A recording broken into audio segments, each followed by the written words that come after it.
But we've got about 15 minutes or so for questions. I'm saying 15 so we can fudge a little. So I'm going to, you and then you, and then, so we'll come back. So. Okay.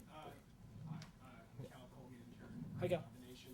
Mr. Swanson, I just actually had a question for you. I was wondering if the organizers of Freedom Plaza plan to facilitate the same directly democratic General Assemblies that have been facilitated at Occupy Wall Street, because that seems to be sustaining a lot of the protesters around there.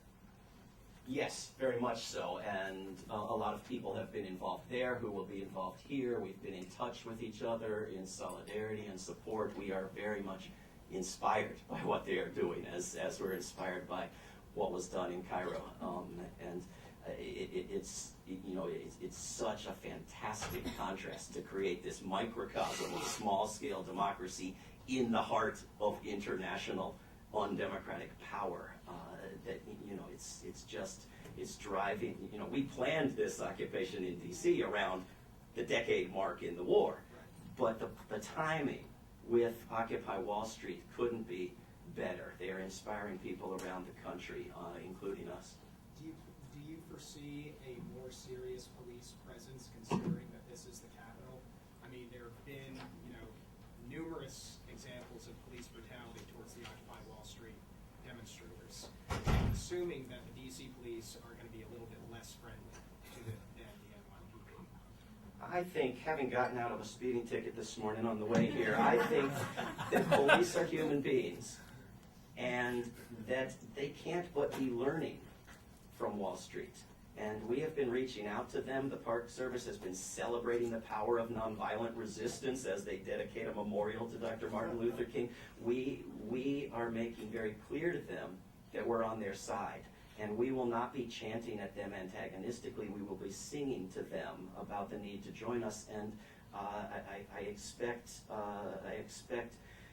less confrontation, but we will not be complying with every law of the land. We will be breaking rather minor ones in hopes of enforcing rather major ones. So we shall see. People are coming understanding that there's risk. And then you had a question. Just to add to what David said, you might even hear mass chanting in a friendly way at police, "You are union too." But my question is, a few months ago I got wind that there was an aircraft carrier and a whole bunch of battle craft in Costa Rica with 7,000 Marines. And there's been a lot of saber rattling about Hugo Chavez and Venezuela, and they just happen to have a lot of oil underneath Venezuela, in fact larger than Saudi Arabia. Can you speak to that, Joe? No, I actually can't speak to that particular thing at all. I'm sorry. You know anything about it? I heard a little bit about it, but I didn't hear enough to be smart about it here. I could simply comment that if the abuses we've just seen on the streets of New York had occurred in Venezuela, a certain president of the United States would be talking about nothing else. The Republicans and Democrats in the House would be talking about nothing else.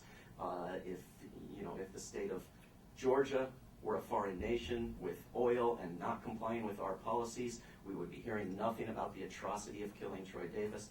That the interests that drive our wars are not as advertised. They're not humanitarian. The humanitarian causes are excuses. You had a question. Okay. We'll come back. How do you plan to rebut the argument that since we've offshored most of our manufacturing jobs, some of the only manufacturing jobs left are unfortunately defense